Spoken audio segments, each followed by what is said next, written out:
As business owners and entrepreneurs, many of us have this uncontrollable drive to pave our own way, and we want to have an impact on the world.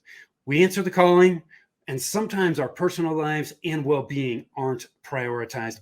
I have been there myself.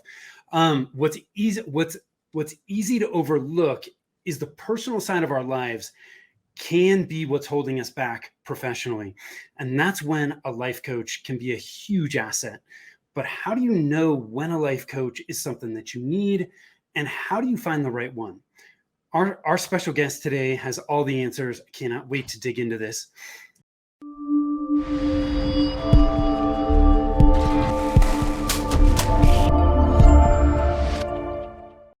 Hi, I am Tim Fitzpatrick with Rialto Marketing, where we believe you must remove your revenue roadblocks to accelerate growth, and marketing shouldn't be difficult. Thank you so much for taking the time to tune in. Super excited to have Melanie Curtis with me from How to Fly Inc. Melanie, thank you for being here. I love it. You painted me as having all the answers. I'm into it, Tim. You Let's do this. I've set the bar high. You've got to hit it, right? I love it. Let's do it. So I always start with rapid fire questions. I know there's going to be some fascinating answers to these questions. You ready to jump in with both? I'm ready. Okay. I'm ready. When you're not working, how do you like to spend your time? Oh, easy. With my people, with my family, sharing life, sharing experiences. I really am like all about connection, all about sharing life and experiences with those I love. Cool. And what? How big's your family?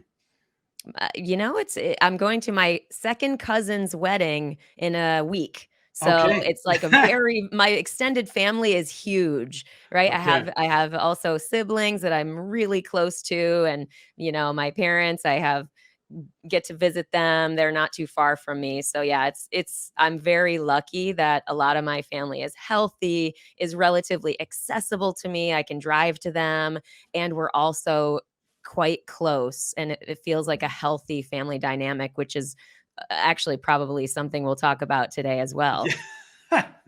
Yeah, not everybody has healthy family. Yeah, I know. It's tough. I count my blessings. I'm truly grateful. What's your hidden talent? I love karaoke. So I'm not a terrible singer. I'm no American Idol, but I do love to sing. People joke that I joke that it's my instrument of choice. I used to play the saxophone as a kid, and stuff like that. It just wasn't my thing to play a musical instrument, but I love music, and I love just creating and performing when you create entertainment and joy for other people. But karaoke is an easily accessible way for the layman of, the people who are not professionals of the world to be able to be a rock star for a few minutes. Any particular songs you like to sing? My number one go-to song, numero uno, is Wanted Dead or Alive by Bon Jovi. I love it. Okay. That's awesome. What's the best piece of advice you've ever been given? I was thinking about this because there's a gazillion things I could say here. Yes, really a million. I am a voracious consumer of continuing education, of podcasts, of Audible books, of regular books, of just experiences of my own. Like, I meet people all the time in my own outreach and community building and stuff like that. So there are really a million things I could say. But I think what I'm going to share today is that our blind spots hold our biggest breakthroughs. So I certainly have plenty of experiences and moments on my path where people who were in service to me held up the mirror to me and were like, you just don't see it yet.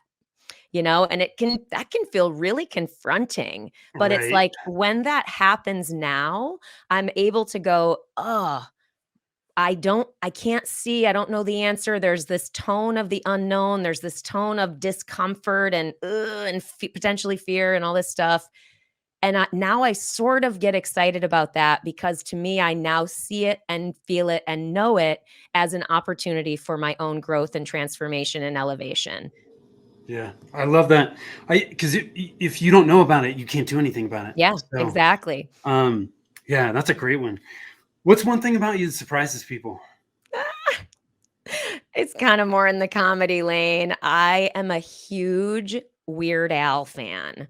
I Okay. love him. I think his stuff is so hilarious, and I've been a fan for my whole life. And one of my favorite, probably my actual favorite stunt job that I did as a professional skydiver back in the day was I stunt doubled this old lady for one of his projects, and I got to meet him in person, and I was completely starstruck, a complete and utter dork, but I just absolutely love it. And I think what he does, it's so ridiculous and so much nonsense, but it Yeah. brings so much joy to the world for people, and it gives other people permission to be nonsensical and ridiculous as well. And I just think that's a huge, huge contribution that goes sort of like unacknowledged of his Yeah. work.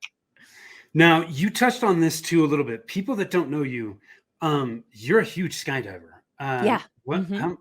How many? How many planes at this point have you jumped out Oh of? god, how many? Well, I have 12,000 skydives, and I've been skydiving going on 28 years. So skydiving is a great love of my life. It has absolutely taught me so much. It's introduced me to my best friends, my chosen family. I have so much that I owe to skydiving, and I love it dearly. It has evolved over the course of my career, but this is how I use it as a powerful metaphor in my keynote speaking now. And certainly people in skydiving, I'm a very elevated figure in that community. So a lot of people come to me for life coaching from that community as well, because I know that community. And a lot of what we learn in skydiving is so applicable to navigating being a human, navigating challenging work dynamics, navigating community dynamics, or goal setting, or doing things that we think we can't do. All kinds of things are really present there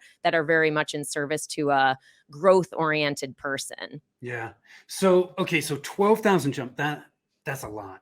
Yeah, Obviously, those of us that are lay people when it comes to skydiving think, "Oh my gosh, that's so dangerous."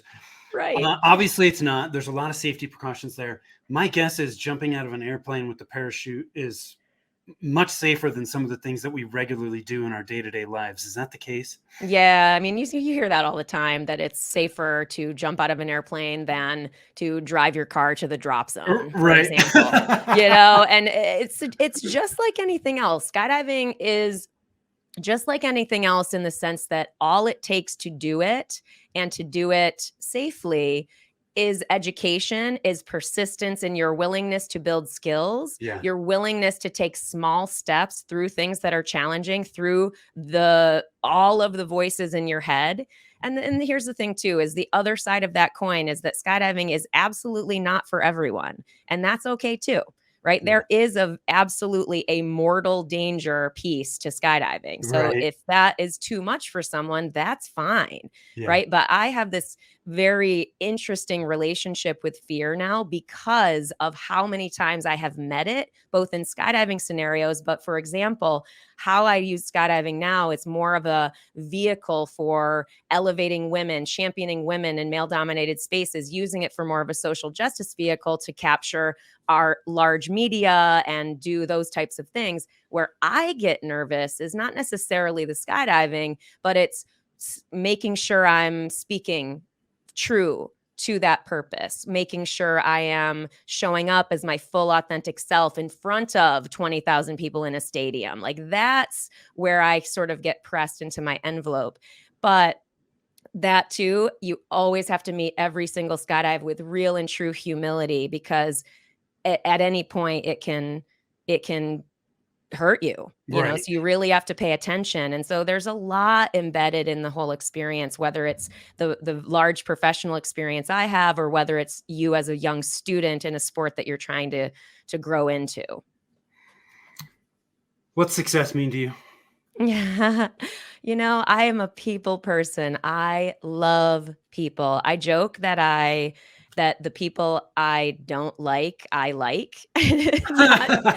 Not not to say that everyone has access to me or that I actually like everyone, but to say that I am deeply fascinated by the human experience, and I deeply cherish my connections with people and the love that I develop with people. So success to me is my relationships being strong and true, right? Like that supportive, you're there for each other, you feel free to be yourself with each other, you have each other's back, all of those things. That is success to me.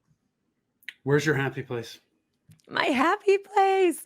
Same thing. It's this total thread here, but it's like hanging with my mom, cuddling with my partner, cuddling with my cat, just like being with the people I cherish the most. Maybe having an adventure with my brother, that type of stuff.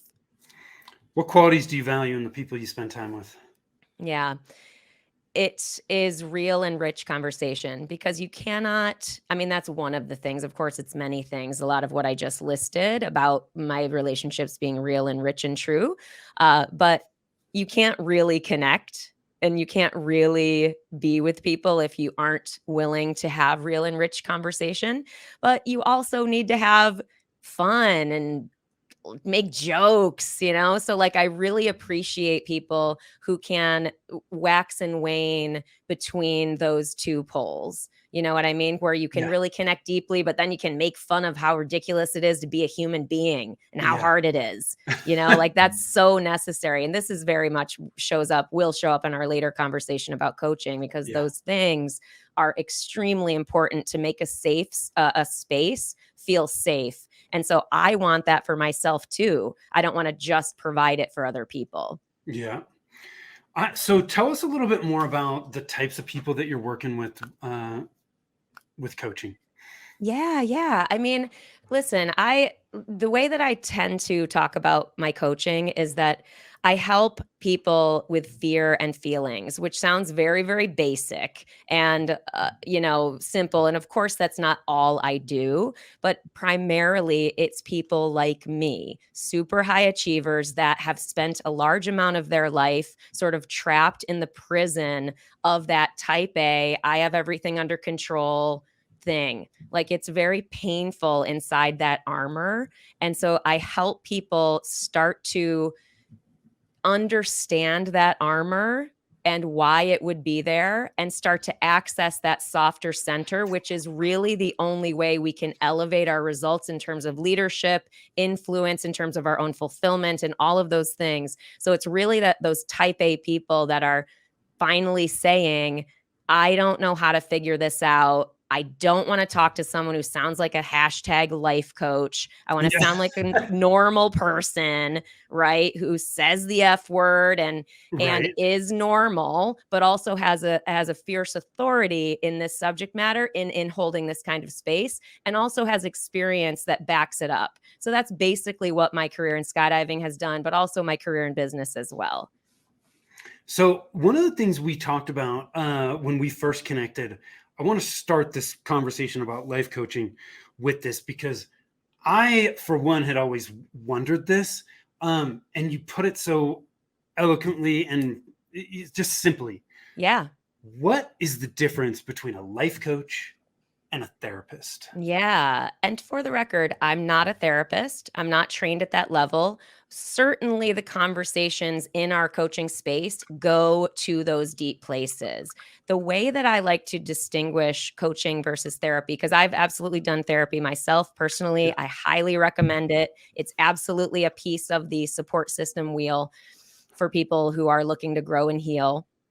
What is different is typically in therapy, we focus a lot on the past and we sort of look very deeply at the past. What are the roots of things? And we kind of stay there. Whereas coaching is a lot more forward focused, as in we will visit the past to understand and have insight into why we're triggered in certain ways or why we are blocked in certain ways or whatever, why we have the beliefs that we have. but we won't stay there. We will take that information and turn it into accountability and goal setting that is informing where we want to go, right? I'm not saying that solves all the problems, but it helps us to start to iterate on the changes that we want to make and get new information that is informed by that stuff from the past. But again, we just don't stay there. Got it. So therapy, more past focused, life coaching, more future looking Correct. forward. Yeah. Awesome. So like, how do we know we need a coach, right? Like, what are the signs that we should be looking for to say, gosh, I may need to actually talk to a life coach, or when is it time to be working on myself?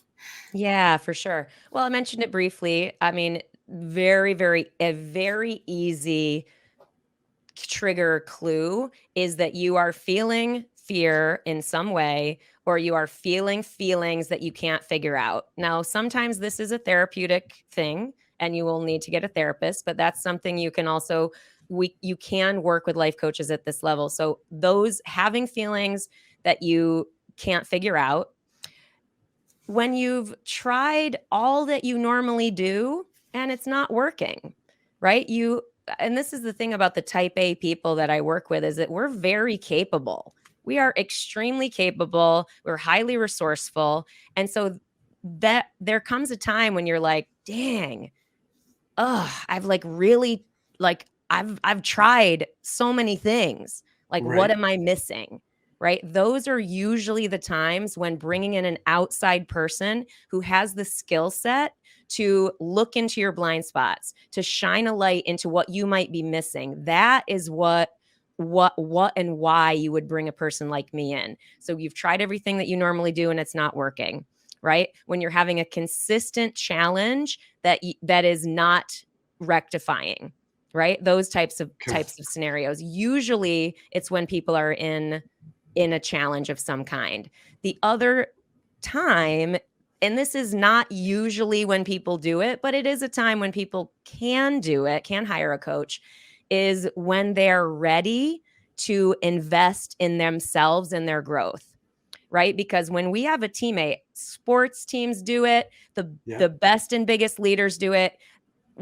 Gone are the days when life coaching is uncool. Like when I started life coaching in 2008 or whatever it was not accepted. It was not an accepted modality of support in any way, but now it absolutely is, right? So like you don't have to feel like you're lame or you're uncool or you're failing because you're getting this kind of teammate. All the A players in the world have a coach. And so that's the thing about, like, if you're ready, you have the resources, you feel like this tingle in your body and it's time, then step into that. But usually, I will say, Tim, it's usually when people are like, I am challenged and I don't know what to do and I need a person who I actually want to talk to help me. With your clients, is it typically, is it a personal thing they're stuck with? Is it professionally they're stuck? Is it a combination of both? What does that typically look like? That's a great question. It varies. It usually, so my clients are typically this personality type. So here's a range. I mean, listen, one of my long-term clients started working with me because he was going through a painful breakup and really was struggling with heartbreak emotions. That's one. Doesn't have to be that.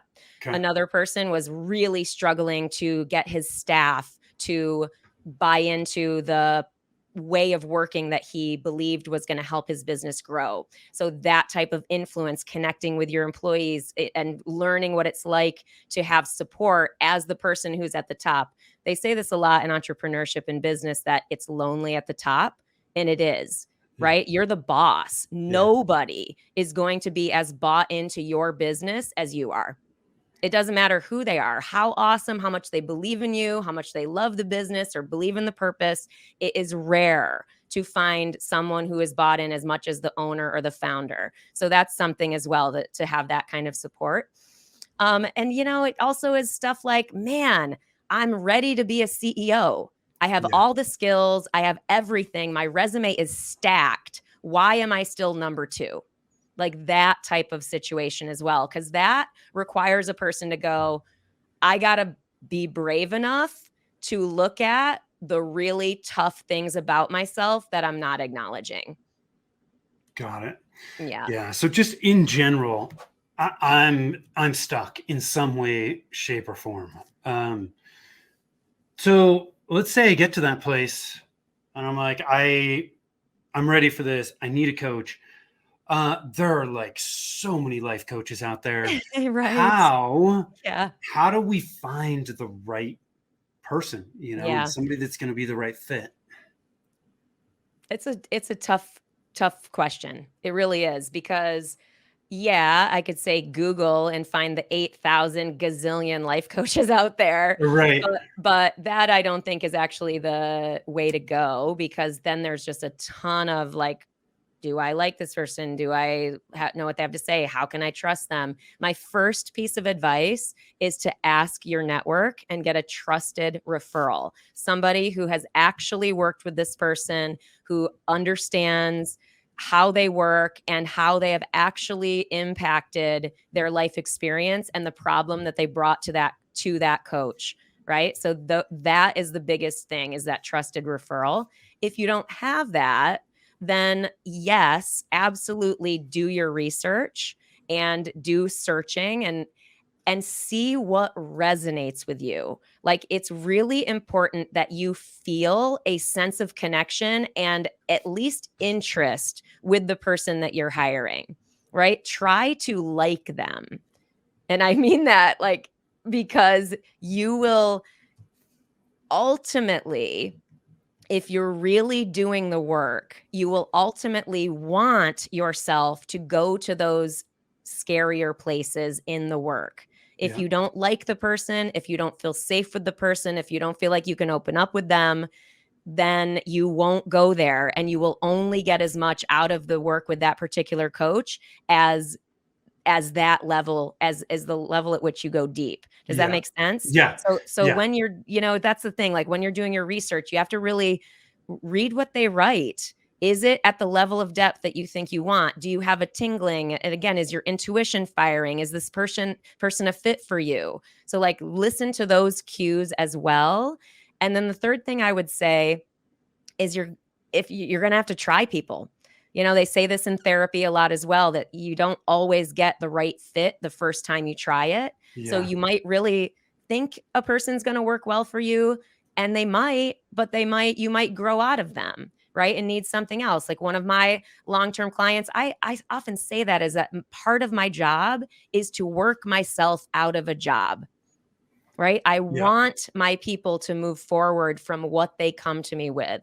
Some people realize and grow into longer term work of growth and healing, and how that can amplify everything that they then set as a goal ongoing. So that's a different type of engagement. But all of that to say is that it likely will be a process, but the trusted referral will be ideal. But you have to also resonate and trust yourself, and then be okay with trying another person if the first person or second person isn't necessarily a fit for you. Do you, Tony Robbins is one of the first people that I think most of us think of when it comes to life and business coaching. Um, does it make sense to, and obviously he has his own, methodologies and frameworks and that kind of stuff. Does it make sense to ask a potential life coach about that? Like, how do you approach it? Do you have, Sure. steps that you take people through? Do you have a process? I mean, does that make sense? Yeah, absolutely. And some people resonate very much with a process, with a framework. They want that makes them feel safer, that makes them feel a sense of control. And that's okay. There's nothing wrong with needing that or wanting that, right? Like, that's something we'd look at, but Right. but it's totally reasonable, absolutely, for someone who's paying a large amount of money to engage in this intimate relationship with someone, to ask any question they want ahead of that relationship beginning. So Yeah. yeah, for sure, ask questions. The way that I describe my work is I don't do it's not a specific framework. Yeah. Mine is highly customized, as in, yes, I have like an intake experience and a sample session and the week of support that's surrounding that. But that is mostly to create a foundational understanding of who this person is, Yeah. what is their therapeutic background, what is their experience, what are their main challenges, what are their main fears. Like, of course I'm going to intake all of that, but that then it is all very, very organic in that it comes out in the honesty, the truth of the conversation, and the intuitive hits that I get with that person.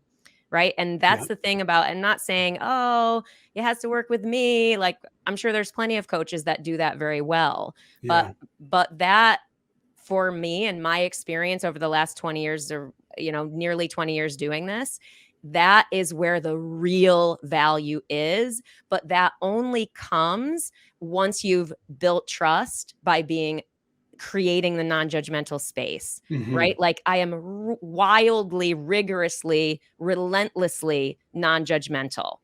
People need to feel like they can absolutely talk about anything in our space. I Yeah. mean, you know what I mean, outside of Yeah. breaking laws and stuff. Right. Right. Not talking about that stuff, but like, you know what I mean? So Uh, that's a big, big part of it on top of, then what we do with that information and what we do with with what we dig up. as you talk about that, have you ever seen the movie Old School with Will Ferrell? Yes, I There's a have. scene in there where he's in therapy with his wife, and he's like, "Well, I thought we were in the trust tree." The trust tree and the Yeah, nest. I thought we were in the trust tree. Yeah, yeah. Uh, so I'm having visions of that. That was Yeah. funny.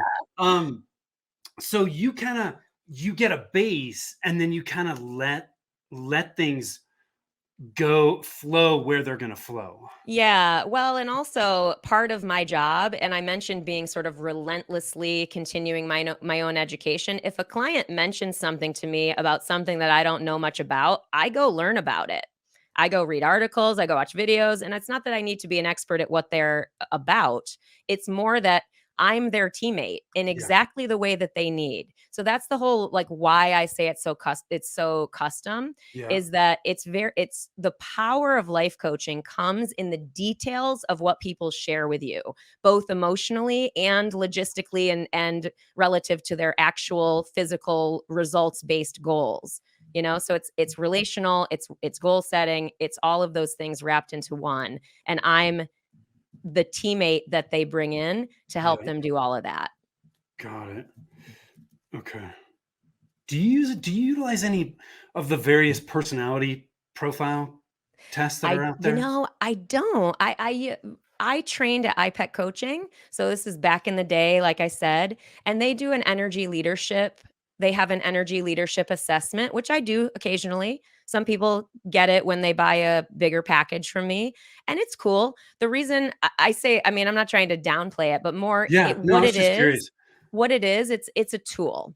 It's Yeah. just another tool that helps people have language around how to understand their emotional charge and the energetic charge of themselves, both in their own person, how thoughts and beliefs can have an energetic charge and an impact on how we show up in the world, but also energetic and emotional charge of other people.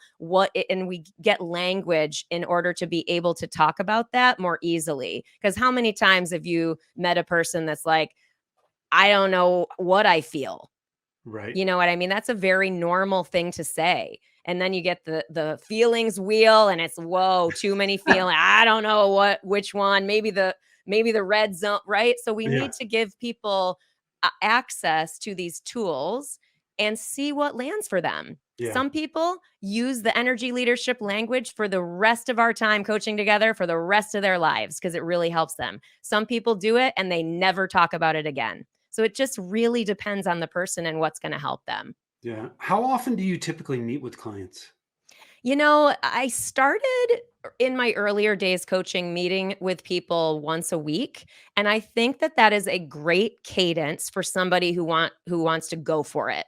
Yeah. Right? So for people who are like, "Oh, I need to interrupt and I need to get at this thing quick." that's a great cadence for that. Most of the time now, my clients, I work with them on a bi-weekly basis because they're Right. busy people. They Yeah. got a lot going on. They got big jobs, they got families, they got lots to do. Yeah. And life can be overwhelming. But the thing about that is that in between the calls, I do an unlimited text thing. Yeah. So if a person wants to text me, they can text me anytime, day or night, and I just respond when I can, Yeah. right? Like I'm far into my career. I'm fully capable of holding my own boundaries. If someone texts me at 11:30 at night and I'm going to sleep, Yeah. I don't need to respond to them, Right. but I like that they feel free to do that. Yeah. I'll respond when I can. Yeah. And that works for me because I need as my own self in my own approach to business and my own approach to life, I need a tone of freedom in Yeah. my life. And so if I had, oh, I'll respond between 5 and 5 or whatever, that doesn't work for me because sometimes I do respond at midnight if Yeah. I want to. So it really just depends on who it is, what the situation is, where I'm at, that type of stuff. So Melanie, we've talked about why I might need life coaching, what I need to do to try and evaluate my different options. What what are the benefits? What can I expect as I go Yeah. through this experience? Yeah, the expected and the unexpected. That's right. I actually love that question because I think those are important things to speak to. And I mentioned this, of course, throughout our conversation, but this the power of having a trusted teammate that is for you is cannot be understated. It is a profound experience to actually feel deeply supported such that we can learn and start to experience emotional, relational, self-reflective skills that help us navigate, and work with our challenges, work with our fears, work with all the things that come with being human while we have these really elevated goals, right? Because you can't have elevated goals and expect that you are not going to be triggered. You're not going to Mhm. feel afraid. You're not going to feel depressed on multiple days. You're not going to feel like it was a stupid waste of time to even try this. Like there's so many things that Yep. come up as we are humans inside of an elevated experience. And this is a lot of what I bring in when I talk and doing keynote speeches about the world records that we do and the team that we built and how do you actually time and time again walk to that airplane and keep yourself together doing a giant world record attempt where a hundred of other people could be, you could mess it up for 100 other people every time. Right. Like there's so much embedded in that. So that teammate, that experience is really, really powerful. And the unexpected part, and again, Tim, there's so much more I could say. I'm trying to keep it relatively concise, which is It's all good. not my strong suit. Not mine either. um, but the unexpected, I think, and this is something I don't talk about a ton publicly, but I think it's important to note this is that it's love. It's like the love heals us, right? Like I love my people. I truly love them. And I know for a fact that I can say this out loud and a multitude of my clients would be like, "Yeah, she does." Like, but you only get that. You only feel that over time once you've actually gone through some of the actual challenges with me. And I'm saying me specifically because I don't know if every other life coach in the world is like this, but this is why I have had the fuel and the passion and the power and the real energy to do this work for as long as I have. One-on-one coaching is still my favorite thing to do. It's because I love people that much and I really love my specific people very, very dearly. And so that healing that comes when we actually feel cared for, and I'm not just saying while they're paying me, because there's Right. obviously that dynamic, but like there are clients, like I just posted today, a former client, some testimonials. I haven't worked with her for a number of years, but I love her dearly, Yeah. dearly. And we still have a relationship, and that is a big, big, big deal. And I think something that people do not expect when they go into a relationship like this. My guess would be too that as you go through this process, uh, you gain a lot of self-awareness that you might not have had For sure. before, 100%. right? It kind of goes back to those blind spots. Yeah. And Yeah, that's the primary thing, is that what are we doing? Why yeah, would what is the primary goal? The primary goal for sure, and I appreciate you highlighting that again because yes, that is it. Is that like I am the person there shining that flashlight into your blind spots. That is where you're going to actually have breakthroughs. yeah, That.